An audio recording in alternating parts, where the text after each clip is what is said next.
बुद्धि में मोह है, देख नहीं पाती। मन में भ्रम है, जो अपना नहीं उसे अपना मानता चला जाता है। ये मोह और भ्रम विवेक से दूर होता है, तभी बिना सत्संग के विवेक नहीं होता। सत्संग का मतलब है संतों के संग में सत असत का निर्णय। ये सत है, ये सत है, ऐसा जो निर्णय कर लेता है वो मोह भ्रम से मुक्त हो जाता है। तो हम लोग अगर विचार न करेंगे तो सुनते रहेंगे, और सुनते हुए अगर बुद्धि से न समझेंगे तो समझ में नहीं आएगा, ज्ञान में दर्शन नहीं होगा। सुनना अच्छा लगता है, तीर्थ जाते हैं, मंदिर जाते हैं, देखते हैं, दर्शन करते हैं, कुल उदारता पूर्वक फल फूल भी चढ़ाते हैं, संतों महात्माओं से मिलते हैं, लेकिन बुद्धि अगर शुद्ध नहीं है तो संतों महात्माओं के संग से जो विवेक होना चाहिए, और जिस विवेक का परिणाम है होय विवेक मोह भ्रम भागा, बुद्धि का मोह दूर हो जाए, मन में भ्रम न रह जाए, तब अनुराग, तब प्रेम उसके प्रति होता है जिससे हमको मिला है। प्रेम परमात्मा से मिला है, लेकिन हम अपना माने बैठे, तो उसके प्रति हमारा प्रेम लौट जाता है जिससे हमें सब कुछ मिला है। इसको अनुराग कहते हैं। इस अनुराग से फिर भक्ति मिलती है। मिले न रघुपति बिन अनुरागा, किए कोटि जप जाग विरागा। संत का भी निर्णय है। हम लोग रागी तो हैं लेकिन अनुरागी नहीं है, क्योंकि हम प्रेमी बने हुए हैं। अहंकार हमारा प्रेमी बना है, ज्ञानी बना है, कुछ छोड़ दिया त्यागी बना है, कुछ सह लिया तपस्वी बना है। जहां तक अहंकार बनता है तहां तक ये बना हुआ अहंकार भोक्ता होता है, भोक्ता होता है। इस भोग से मुक्ति कम मिलती है जब दुख की कृपा होती है। सुख में तो बनता चला जाता है, लेकिन दुख से बचता है। और कालनी कर्म ईश्वर ने मिथ्या दोष लगाए। संत भी सावधान करते हैं कि अज्ञानी आदमी कभी समय को, कभी कर्म को, कभी ईश्वर को दोष देता है। हमारी भाग्य में ही बता था, भगवान ने ही कहा कि ऐसा किया वैसा किया, लेकिन ये भूल गया कि अपने कर्मों के परिणाम हम भोग रहे हैं। अज्ञान में हमने कर्म किए हैं, और अज्ञान में कर्म करते हुए अज्ञान में हमने अपने को मान लिया है। अपने को मान लिया है, ज्ञान न होने के कारण मान लिया है। वास्तव में अपना कुछ है नहीं, हमने कुछ बनाया नहीं। जन्म से जो मिला मिलता ही चला गया, और जो मिलता गया, तन मिला, इंद्रियां मिली, मन मिला, बुद्धि मिली, इसको अपना माना। उससे परिवार मिला, परिवार के संबंधियों को अपना माना। अपना मान करके हम लोभी मोही अभिमानी तो बनते गए, अब ज्ञान में न देखा कि मेरा कुछ नहीं है। आज भी देखो हम लोग सुन रहे हैं, आदत आसानी से छूटेगी नहीं। पड़ोसी का मकान, उनकी धन संपत्ति तो मालूम होगा इनकी है, मेरी नहीं है, लेकिन मैंने जो अपना माना है वो मेरी ही मालूम होगी। मेरी मालूम होगी तब तक हम मोही, लोभी, अभिमानी और सुख के कामी बने ही रहेंगे। ज्ञान के प्रकाश में देखने पर पता चलता है कि जीवन में जो कुछ भी मिला है वो मैंने नहीं बनाया, बना बनाया मिला है। अहंकार अपना मानता चला जा रहा है, बचपन से माना अभी तक पढ़े, विद्वान होने पर भी अपना मानना आसानी से नहीं छूटता। विवेक होता है तब छूटता है। जो मिला है ये सब छूट जाएगा, और जो छूट जाएगा वो मेरा नहीं है। कभी न छूटे, जो हमको कभी न छोड़े वही अपना है। कितना छोटा सा शब्द है, जो हमको कभी न छोड़े, हमसे कभी न छूटे वो अपना है। और छूट जाए अपना और छोड़ दे तो अपना हो ही नहीं सकता। इसी से हम दुखी होते हैं। परमात्मा के पास दुख नहीं जो हमको देता है। हम अपने अज्ञान के कारण मोहवश दुखी होते हैं, लोभ के कारण दुखी होते हैं, अभिमान के कारण दुखी होते हैं, कामना के कारण दुखी होते हैं। जितने दुख हैं हम अपने दोषों के कारण दुखी हैं। इन दोषों की निवृत्ति अगर ज्ञान में हो जाए तो हमें कोई दुख दे ही नहीं सकता, लेकिन इसका प्रयास हम नहीं करते। हम तो सुख के मोही, सुख के रागी, कैसे सुख मिले वो वस्तु चाहते हैं, वो व्यक्ति चाहते हैं। इस सुनने के बाद भी ऐसी आदत पड़ गई है, आसानी से हमारा मोह अथवा लोभ, अभिमान नहीं छूटेगा, क्योंकि हमें अपने अहंकार अपना ही पता नहीं है। हम कौन हैं? अभी तो हम अहंकार बने हुए हैं। अहंकार ही लोभी मोही अभिमानी बना है, और इन्हीं दोषों के कारण अहंकार को वियोग का दुख होता है, हानि का दुख होता है, अभाव का दुख होता है, अपमान का दुख होता है। ये दुख परमात्मा नहीं देता, दोषों का कारण। अगर इतनी ही बात याद रह जाए कि हम दुखी हैं अपने दोषों के कारण, तो बड़ा काम बन जाए। दूसरे को दोषी तो न ठहराएं। दूसरे को दोषी ठहराने पर और दोष बनते चले जाते हैं। दोष पर दोष बनते चले जाते हैं। अगर हमें संसार में कोई दोष न दोषी दुख देने वाला दुखदाता न दिखाई पड़े, दुखदाता दुख देने वाला न दिखाई पड़े, किससे द्वेष होगा? और दुखदाता तब दिखाई पड़ता है जब सुखदाता दिखाई पड़ता है। लेकिन ये रोग ऐसा लगा हुआ है कि रोज हमें घर में कोई सुखदाता दिखाई देता है, कोई दुख देने वाला दिखाई देता है, पड़ोस की नहीं घर में।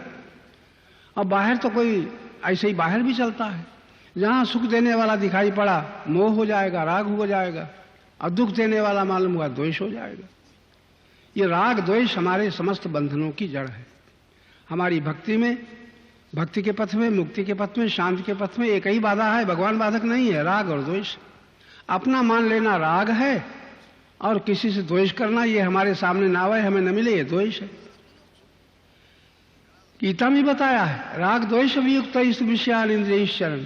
जो राग द्वेष रहित हो करके विषयों का सेवन करते हैं, विषयों में विचरते हैं, राग द्वेष वियुक्त विषयान इंद्रियश्चरण आत्मवश्यी, वो आत्मवशी यानी अपने को वश में करने वाले स्वतंत्र होते हैं। परतंत्र होते हैं जो पर का सहारा लेते हैं।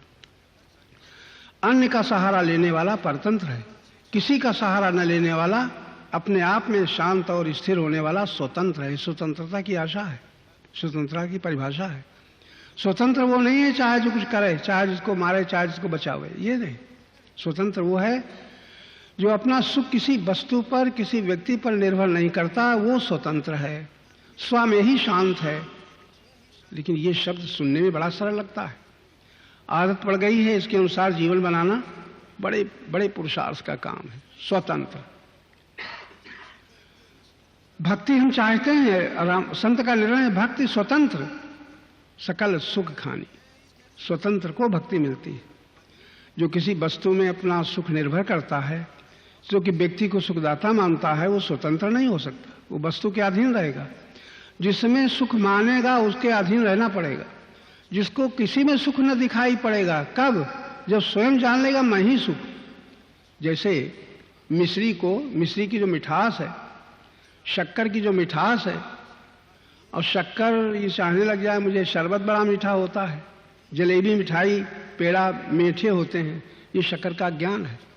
अपने ही मिठास में रस लेते हुए और किसी वस्तु को मीठा समझ लेना, ये अज्ञान है। वैसे अज्ञान हमारा, हम ही सुख हैं, हम सुख ही हैं, लेकिन हम दूसरे को सुखदाता मानते हैं। ऐसी आदत पड़ गई है कि सुनने के बाद भी छूट नहीं सकती आसानी से। आप लोग तो विद्वान हो, लेकिन घर जाके देखना ये छूट जाएगी। एक ही बात कुछ महीने लग जाए तो बहुत सस्ता है। किसी को सुखदाता न मानो, तब तुम्हें कोई दुखदाता न दिखाई पड़ेगा। ये बात कई बार सुनाई गई है कि सुख दुख सत्य नहीं है, मान लिया गया है। सुख दुख सत्य नहीं है नहीं, मान लिया है हमने, सुख दुख नहीं है नहीं। हम बुद्धिमान होकर के सुख दुख मानते हैं और बंधन में पड़े हैं। और एक पशु सुख दुख नहीं मानता, वो हमारे अपेक्षा मुक्त है, बस स्वतंत्र है। भक्ति स्वतंत्र है। भक्ति हम चिल्लाते हैं, जो स्वतंत्र है उसको भक्ति सुलभ होगी। स्वतंत्र कौन है? जो अपने सुख के लिए किसी का सहारा नहीं लेता, किसी को सुखदाता नहीं मानता, वो स्वतंत्र हो सकता है।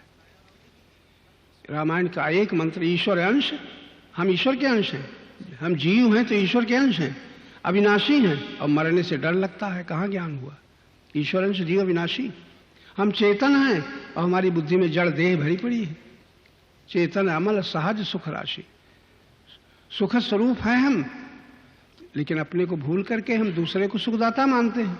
और सुखदाता मानते हैं तो दुखदाता तो मानना ही पड़ेगा, अपने आप दुखदाता हो जाएगा।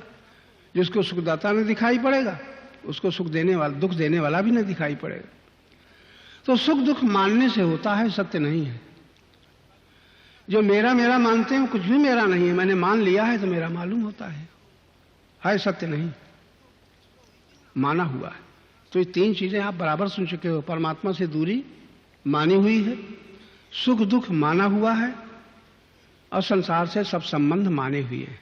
न संबंध सच्चे हैं, न परमात्मा से दूरी सत्य है, और न सुख दुख सत्य है। ये सुनने के बाद भी आदत पड़ गई है ना, तो आदत पड़ जाने पर वो आसानी से नहीं छूटती, अभ्यास हो गया है। बार बार मनन करें तब कहीं कुछ दिन में शायद सफलता मिल जाए, क्योंकि आदत हमारी शक्ति ही अभ्यास बन गई है। शक्ति का प्रयोग हमने गलत रास्ते पर किया है। सही रास्ते पर करने पर अभ्यास बाधक होगा। हिंदी बोलते हैं और पंजाब में जाएं एकदम हिंदी नहीं बोल सकते, अभ्यास करना पड़ेगा। बंगाल में जाएं तो बंगाली नहीं बोल सकते, अभ्यास करना पड़ेगा। हिंदी का अभ्यास है। तो जिसको हम बार बार दोहराते हैं वो अभ्यास हो गया है। अच्छा, हम बार बार क्या दोहराते हैं? मेरा मेरा। ये बार बार बचपन से दोहराते चले आ रहे हैं। गीता पढ़ते हैं, कह भी देते हैं संसार में कुछ भी अपना नहीं है, सब माया है, सब झूठा है, लेकिन अभ्यास इतने कहने से तो नहीं छूटता। मेरा मेरा का अभ्यास पड़ गया है। मेरा धन, मेरा मकान, मेरा परिवार, ये मेरा पने का जो अभ्यास है, ये बहुत दिन कोई सोचे मेरा कुछ नहीं, तब कहीं छूटेगा। संत कहते हैं जब होश आता है, मेरा मुझ में कुछ नहीं, जो कुछ है से तोर, तेरा तुझको सौंपते क्या लागत है मोर। मैंने क्या दिया? लोग कहते हैं मैंने सब समर्पण कर दिया। था भी अपना कुछ समर्पण के लिए? जन्म से सब मिला तो अपना क्या है?